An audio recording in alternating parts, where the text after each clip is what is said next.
नमस्कार विद्यार्थी मित्रांनो, तुमचं आपल्या चॅनलवर खूप खूप स्वागत आहे।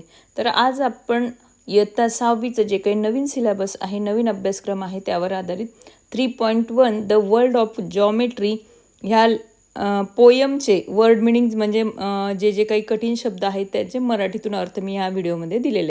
तर बाळांनो, इंग्लिश या विषयाचे तुम्हाला शब्दार्थ कळणं खूप खूप महत्त्वाचं असतं, जेणेकरून तुम्ही नवीन नवीन शब्द शिकत जातात, तुमचा शब्दसंग्रह वाढत जातो आणि तुम्हाला प्रत्येक वाक्याचा अर्थ हा कळत जातो।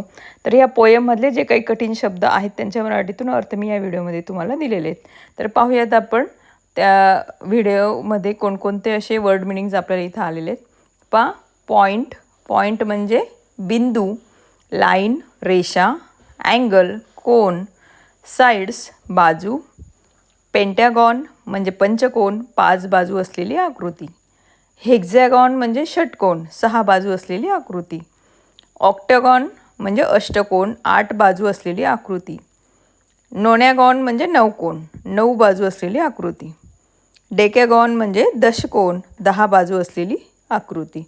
या पोयममध्ये मी पोयम एक्सप्लेन करताना तुम्हाला अगोदरच ह्या सगळ्या वर्ड्सचे मराठीतून सुद्धा अर्थ म्हणजे ते पोयमचं मराठीतून सगळं स्पष्टीकरण मी ऑलरेडी तुम्हाला एका व्हिडिओमध्ये दिलं आहे।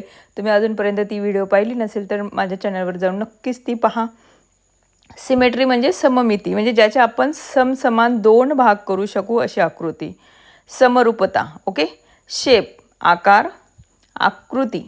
स्ट्रेट म्हणजे सरळ, ट्रायंगल त्रिकोण, स्क्वेअर चौरस, जॉईन म्हणजे जोडणे, फॉर्म म्हणजे तयार करणे किंवा बनवणे, ग्रो वाढणे, पोयम किंवा पोएट्री कविता ज्याला आपण म्हणतो, क्वालिटी म्हणजे गुणधर्म, बॅलन्स म्हणजे समतोल। तर अशा पद्धतीने आपण सगळे जे काही वर्ड मिनिंग्स होते ते या व्हिडिओमध्ये पाहिलेत। नेक्स्ट व्हिडिओमध्ये आपण ह्या पोयमचे सगळे क्वेश्चन्स आणि आन्सर्स पाहणार आहोत। म्हणून तुम्ही जर अजूनपर्यंत माझ्या चॅनलला सबस्क्राईब केलं नसेल तर चॅनलला सबस्क्राईब नक्की करा, व्हिडिओला लाईक करा, फ्रेंड्ससोबत ती शेअर करा। Okay, thank you.